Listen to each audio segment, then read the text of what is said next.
colonists. There's been some talk on the server lately as we're getting into the first week of how to make money and why people don't have money and how does the market work. Now the market on the server is a little bit different than you're going to find on most servers, so I thought I'd take a moment to explain how the market works and how you can make money, why it's a little bit different, and why we do it this way.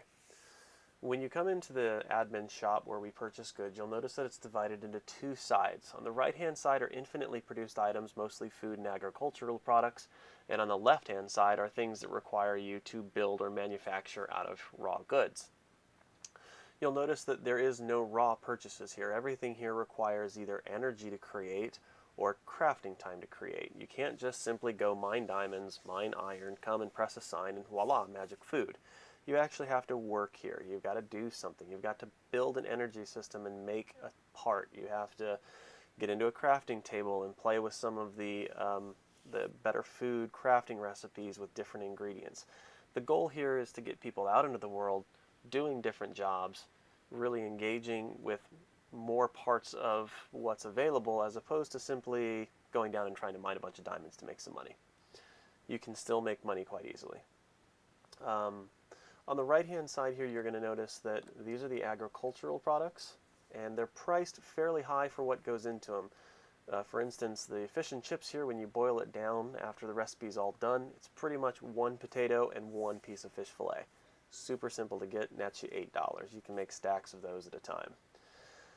The whole right-hand side here of the shop, each one of these items is linked to a chest, and when that chest fills up, you can no longer sell to these items. So if I sell 300 delighted meals to the town, my town is no longer hungry, and they don't need any more food. How do we make them hungry again? That's simple. We come over here and we give them some building materials to work with. These are also linked to chests. When these chests fill up, as opposed to stopping you from buying, they simply empty themselves. At the same time, they also empty all of the food chests. So let's say I come over here and I sell, 50 stacks of hay. It says, nope, not buying any more hay.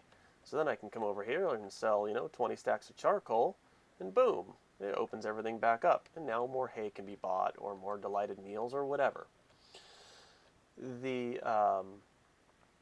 The materials over here mostly all require some form of energy to make, be it smelting, Tinker's Construct, Railcraft rolling machine, Traincraft parts, or even Buildcraft parts. I'm going to walk you through a few of these really quick, just to show you how easy it can be to make money on a few of these items. One of the very first items you're going to make is probably going to be hay. A small field like this of hay, this is 12 plots of hay. Let's go ahead and harvest this really quick. Notice you right-click the hay, do not left-click, your seeds will regrow. That netted me about 40. So we come over here to a crafting table.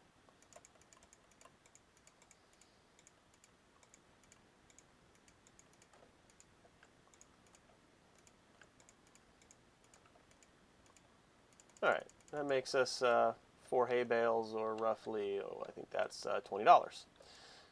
Similarly, here's a 12 plot of corn. You can grab a mortise and pestle from here. Take that over here, drop that on a crafting table. Get some cornmeal. Notice your mortise and pestle is not used up.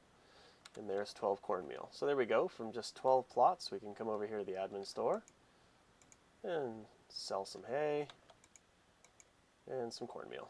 There we go. The next thing that we're going to look at is probably Railcraft rails. You have a lot of iron, you have a lot of other materials, and you say, oh, I want to sell these raw materials. How do I do it? It just requires a little bit of work. The first thing you're going to need is 2 machines, basically some sort of power. Here I've shown you a basic Stirling generator and a rolling machine from Railcraft. Now these are very easily made. The Stirling generator is basically some cooked up cobblestone for the most part. This is a couple sticks and some cobble, a piston. This is the hardest part. It requires one piece of iron and 1 piece of redstone, and that's really it. And then the rolling machine, of course, 4 pieces of iron, 4 redstone, and 4 more iron here, so I guess it's 8 iron total. Not very difficult to make.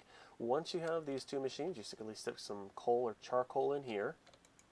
You can either use bronze or iron, depending on what you want.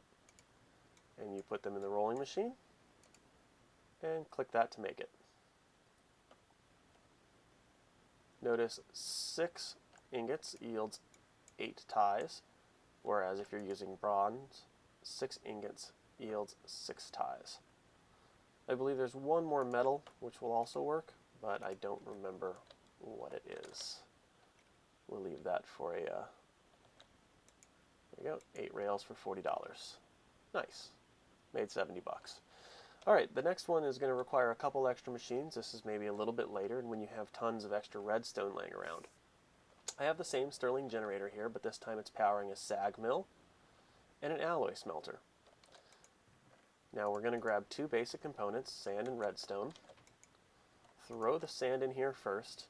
And what this is going to do is boil down into a 50% chance of getting a material called silicone. There are other ways to get it. You can look at the NEI recipe for it. You can see there's one there. You can sag mill other items, but sand is basically free. If you throw cobblestone in this same machine, you get sand, and if you throw the sand in, you get silicone. So you take your silicone and your redstone in the alloy smelter, and you put these in here like this. And this machine will go ahead and cook these up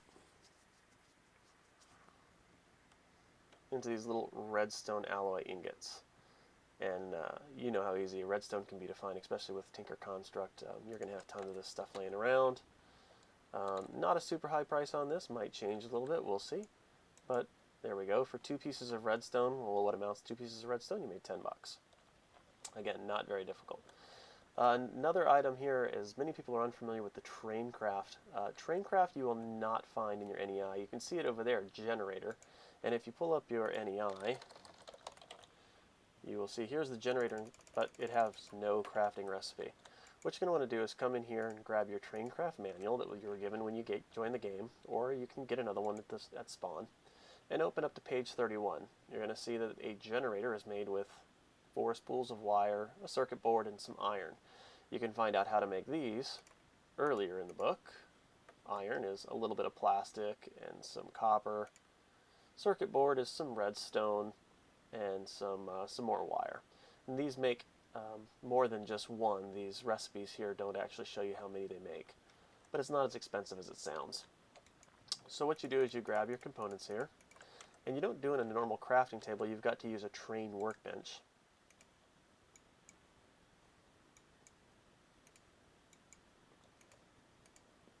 There you go, 1 generator, and we'll take that over,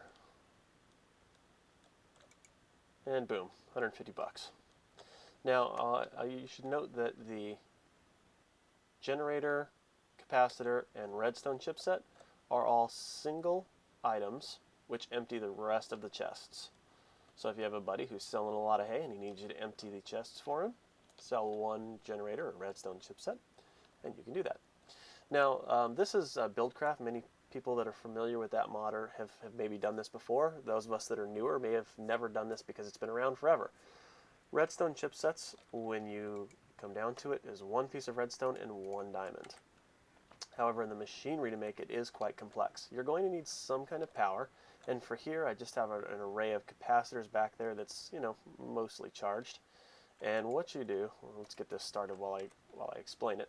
You get yourself some sort of power source. It can be anything. We have lots of different types. You can do steam generators, industrial steam engines. You can do basic Stirling generators. There are some photovoltaic cells and a few solar options, but you just basically got to get yourself some power. You can run some wiring or set up a capacitor like I did here to these, which are lasers. And then here you're going to need an assembly table. Now the assembly table isn't really connected to anything, it just has to be within range of the lasers. The more lasers you have, the faster the table will work. Now this is pretty boring, I wish I could speed it up, but basically what's going to happen is it's going to use, I think, about 40,000 Minecraft joules of energy, and when it's done it will simply spit the part out the side of the table. I think you can put a chest on the side and it will auto-eject them into the chest. If not, a Buildcraft pipe would probably work just fine there. We're going to go ahead and cheat and pretend that was already made. We'll come over here and that's 200 bucks. So that's basically 200 bucks for 1 diamond, a piece of redstone, and a little bit of energy. Obviously that's later in the game once you've had your base set up and you've got your energy working, but there are a lot of options here. The alumite is an ore from Tinker's Construct. It's aluminum, obsidian, and iron mixed together in a Tinker smeltery. Charcoal can be had very easily using a lumber axe from the Tinker's Construct with some redwood trees. Stone bricks, everybody knows how to make those. Simply cook up some stone. And diesel cans. If you're going to be making big power systems, you very well may be making a diesel operation and have extra cans of diesel laying around. Those will also, and you can see our redstone chipset is done there. All right. So that's it. There is the market. There's how it works, and some basic examples of how to earn early money. Now, please remember, you also get $500 for plus wanting the pack at the TechIt website. Just go ahead and plus one the pack and let a mod know that you've plus one the pack. They'll verify that you did, and you'll get $500 and an obsidian pick. You'll also get a bonus if you bring some friends into the game. And let's see, I think that's probably it. You get $200 starting cash. The other way to make money is obviously trade with fellow players. I'm going to take you very briefly on a quick flight through spawn. Just past the railway on the west side, you're going to see the new player shops area. Now this is for buying and selling. There are plots available for donors in the front, and in the back there are plots available for in-game money. Here you can set up your own shops where you will buy, sell, and trade goods with others. As you can see here, he's buying and selling emeralds. And over here is our flea market. These are free to use. You just have to have a mod, and you can basically trade any item you want for any item you have. You can see this person is trading iron ingots for corn on the cob. Yummy. Alright, that's pretty much it. That is a basic overview of the economy, how it's set up, and how to make money on the Outer Colonies server. Thanks guys, have a good day.